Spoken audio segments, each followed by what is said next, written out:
આપણે next topic paragraph writing છે એ જોઈશું.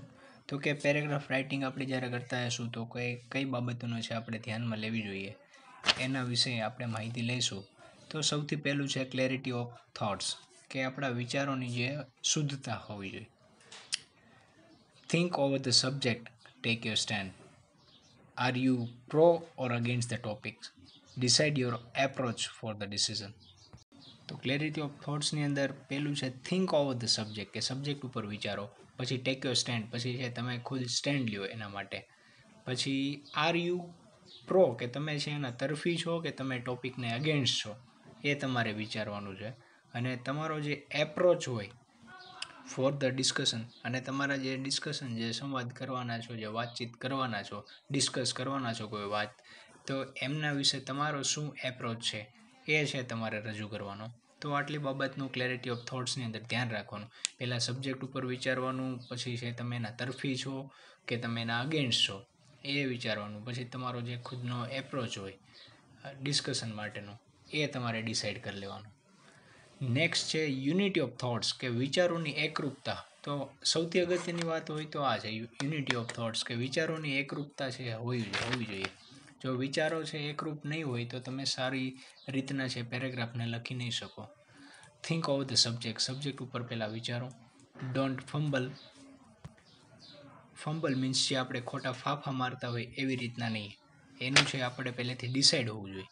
The arguments, opinions, thoughts should be crossing one another.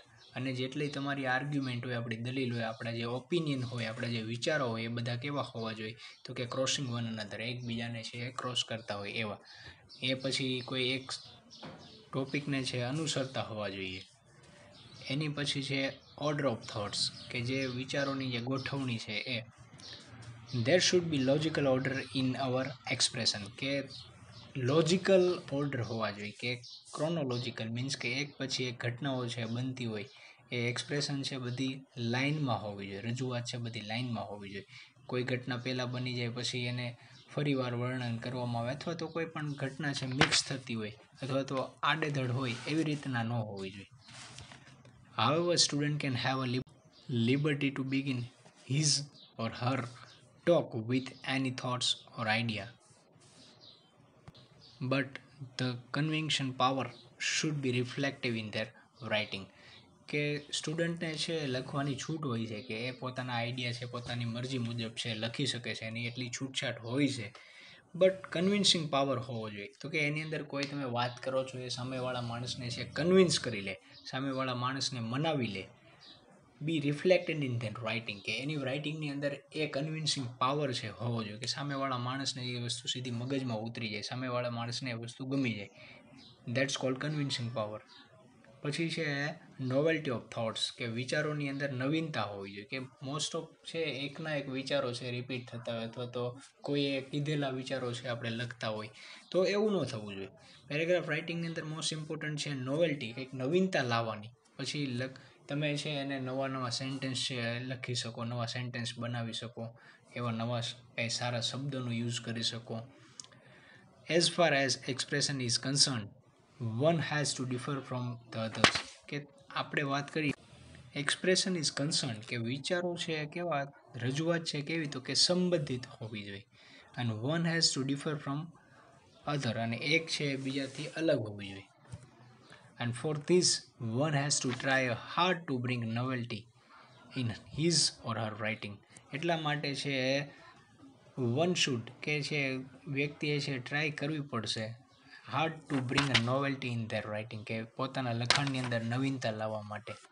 Think differently, અલગ રીતના છે વિચારવું પડશે. અને પ્રેઝન્ટ ડિફરન્ટલી, એને રજૂ છે ડિફરન્ટ રીતના કરવું પડશે, અલગ રીતના. The hall world runs on ideas, આખી દુનિયા છે આઈડિયા ઉપર જ ચાલે છે.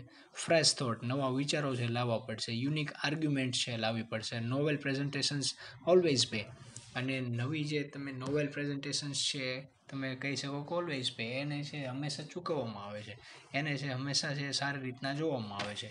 એટલે આ મેઇન વસ્તુ છે જે કીધું છે કે થિંક ડિફરન્ટલી, અલગ રીતના વિચારવું પડશે, પછી એને અલગ રીતના પ્રેઝન્ટ કરવું પડશે. કારણ કે આખી દુનિયા છે આઈડિયા ઉપર જ ચાલે છે. બધા માણસ પાસે આઈડિયા જ હોય છે, પણ એ આઈડિયાને કેવી રીતના રજૂ કરવો એની એમને સ્કિલ આવડી જાય તો એ પોતાની વાતને સારી રીતના છે માણસો સુધી પહોંચાડી શકશે અને વધુ માણસો સુધી એ પહોંચાડી શકશે. પછી છે કમ્પ્લીટનેસ ઓફ થોટ્સ, કે તમે કહી શકો કે વિચારોની પૂર્તતા, કે એ છે પૂરતા હોવા જોઈએ. કોઈ વાત છે અધૂરી ન હોવી જોઈએ. Length and completeness in such a topics can not be decided. Length આની છે કેટલી લેન્થ હોય ક્યારે લખાણની, અને બીજું કે એની કમ્પ્લીટનેસ કેવી એની પૂર્ણતા હોય ટોપિકની, કેન નોટ બી ડિસાઇડેડ, એ છે ડિસાઇડ ન હોય. યુઝ ધ કોમન સેન્સ, પણ આપણે છે આપણી રીતના કોમન સેન્સ આપણા બુદ્ધિમત્તાનો ઉપયોગ કરવાનો હોય છે. Consider the value of topic, અને જે ટોપિક છે એનો વેલ્યુને આપણે છે કન્સિડર કરવાનો હોય છે. And decide how much to write, અને પછી આપણે છે ડિસાઇડ કરી લેવાનું કે આપણે કેટલું લખવું છે અને કેવું લખવું. વોટ એવર યુ રાઇટ, કે તમે છે કોઈ પણ વસ્તુ લખો ઓન ધ આસ્ક ટોપિક, જે તમને પૂછાયેલો હોય એ ટોપિક વિશે, it should be complete in itself in a way.